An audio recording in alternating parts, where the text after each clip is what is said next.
رسول پاک صلی اللہ علیہ وسلم احساس والے نبی ہیں، اور احساس حضور نے امت کا کیا، احساس والی زندگی گزاری، ہر لمحہ محبوب پریشان رہے۔ یہ تھوڑا عرصہ پہلے ڈاکٹر ہارون صاحب مسلمان ہوئے ہیں، اور ابھی انہوں نے 2-3 کتابوں کا انگریزی میں ترجمہ کیا ہے، اور بھی کچھ کتابوں پہ وہ کام کر رہے ہیں۔ ہالینڈ کے رہنے والے ڈاکٹر صاحب ہیں۔ توجہ ہے میری بات پر آپ عزیزوں؟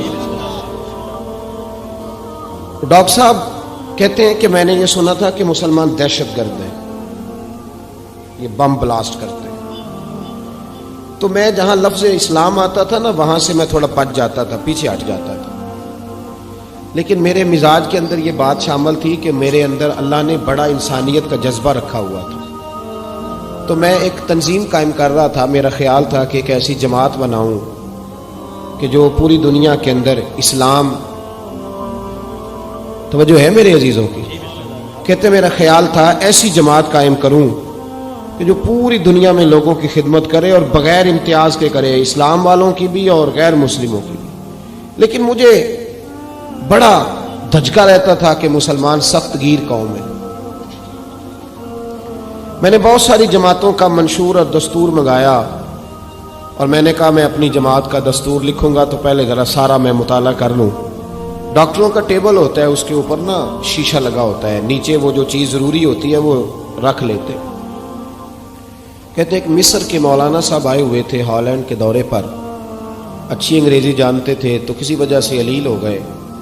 میرے پاس وہ آئے اور انہوں نے دیکھا کہ میں انسانی حقوق پر کچھ لکھ رہا ہوں، کام کر رہا ہوں، تو وہ دیکھ کر کے مجھے کہنے لگے کہ ڈاکٹر صاحب آپ کوئی تنظیم قائم کر رہے ہیں؟ میں نے کہا ہاں۔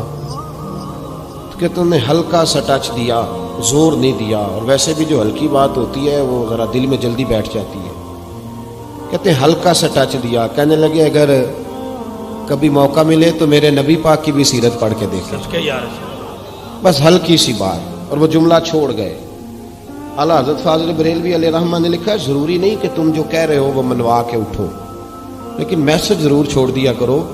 جب انسان کے ذہن میں بات ہوتی ہے یہاں سٹاک ہوتا ہے جب بات کا، تو جب وہ کام کرنے لگتا ہے تو ایک دفعہ وہ بات سامنے ضرور آتی ہے، کہہ دیا کرو۔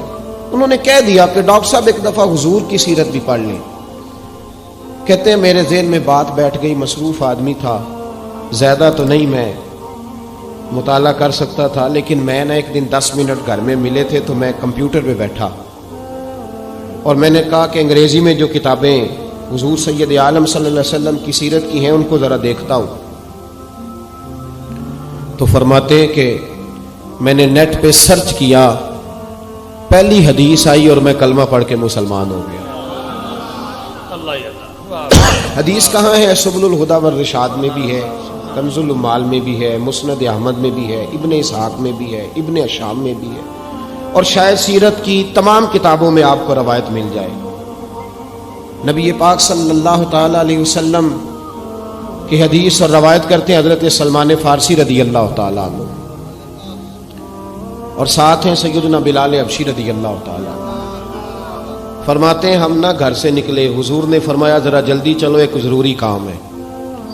فرماتے ہیں بڑی تیزی کے ساتھ آج روٹین سے ہٹ کر محبوب نے تیز تیز قدم مبارک اٹھائے، تیز تیز، اور فرماتے ہیں ایک گلی ہم نے کراس کی، دوسری گلی میں جو پہنچے تو پھٹے پرانے کپڑے، سادی سی بی بی، اور حالت بتاتی تھی کہ بیچاری کسی غریب گھر کی ہے۔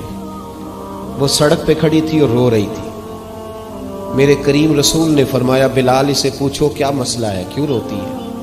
تو حضرت سلمان عرض کرتے ہیں میں نے کہا حضور میں پوچھ لیتا ہوں، آپ جائیے، کام بڑا ضروری ہے جو نکلیں، میں معلومات کرتا ہوں۔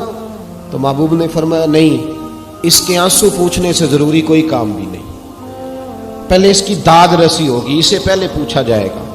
روتے نہیں رہتے لوگ گھروں میں، لوگ گزر نہیں جاتے چپ کر کے؟ کتنے لوگ تڑپتے، کون احساس کرتا ہے؟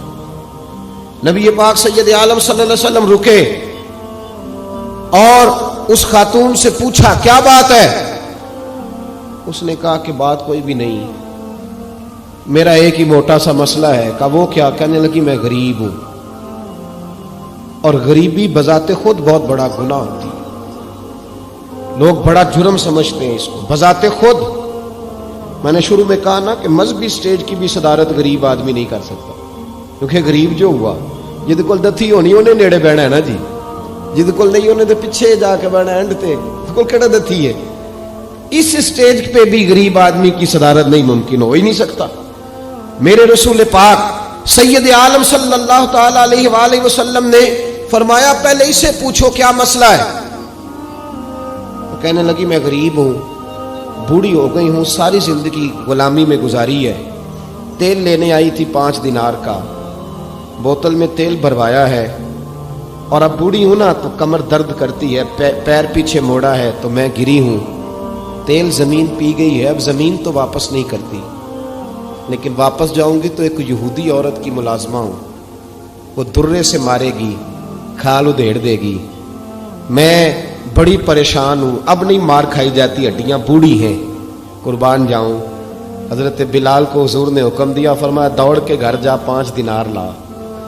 فرماتے ہیں 5 دینار لائے، تیل خرید کے دیا، وہ پھر رونے لگی۔ فرمایا آپ کیوں روتی ہے؟ اس نے کہا بتایا نا غریب ہوں، غریب کا جرم کوئی نہیں ہوتا لیکن پیس دیا جاتا ہے، پھر بھی مار تو اب بھی پڑے گی، اب کیوں پڑے گی؟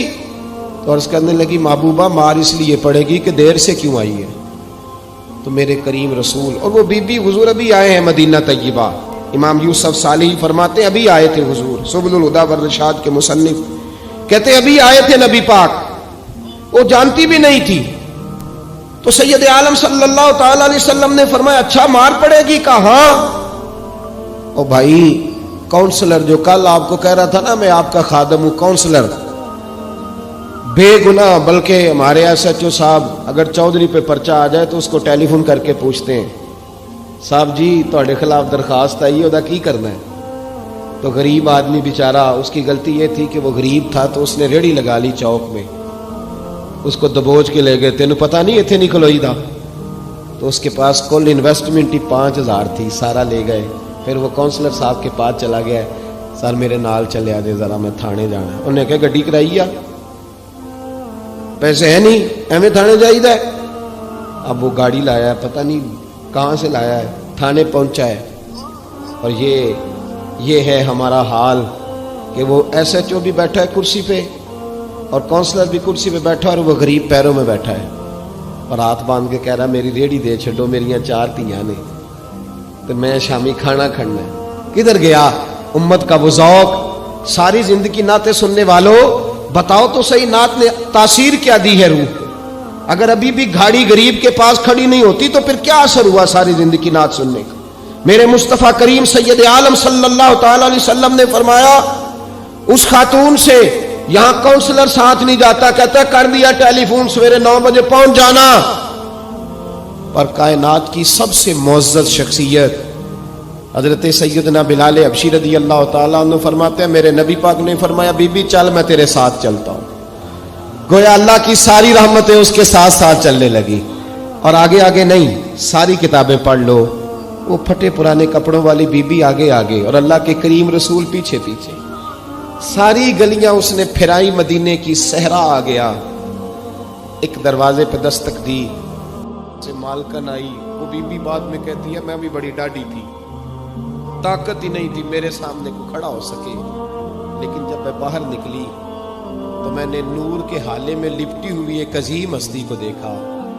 فرماتے محبوب کے گورے چٹے رنگ کے اوپر کالی زلفیں اور محبوب پاک کی مقدس آنکھیں جب تک بات کرتے رہے نظریں زمین پہ جھکی رہی۔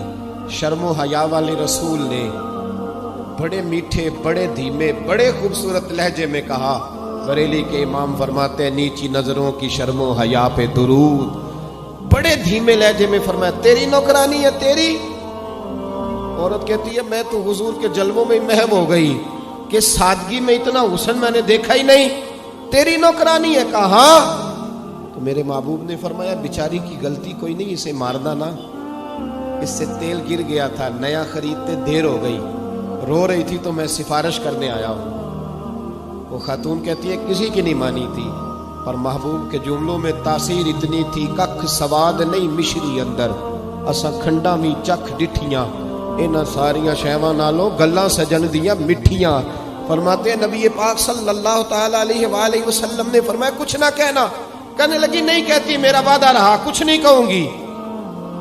اب میرے حبیب نے پھر نظر اٹھائی اور اس غریبنی کی طرف دیکھا اور فرمایا تو اگر کہے تو میں جاؤں، تو اگر کہے تو میں خود بھیک دے، خود ہی کہے منگتے کا بھلا ہو، تو اگر کہے تو میں جاؤں. اس نے خراج پیش کیا تو چند آنسو گرائے. کہنے لگی محبوبہ جیسے بندہ نوازی.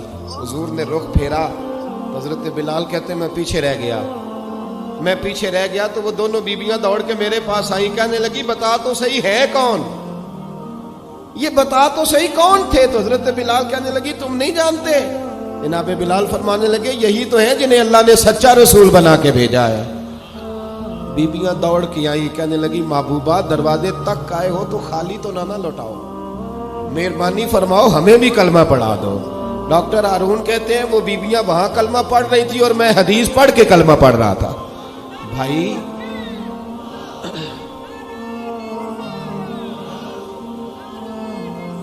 اگر دولت احساس ہے نا پھر تو زندہ ہے.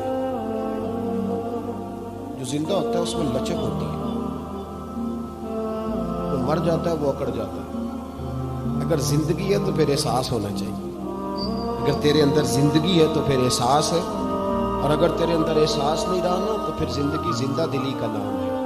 مردہ دل کیا خاک جیا کرتے، احساس سے مروت پیدا کر.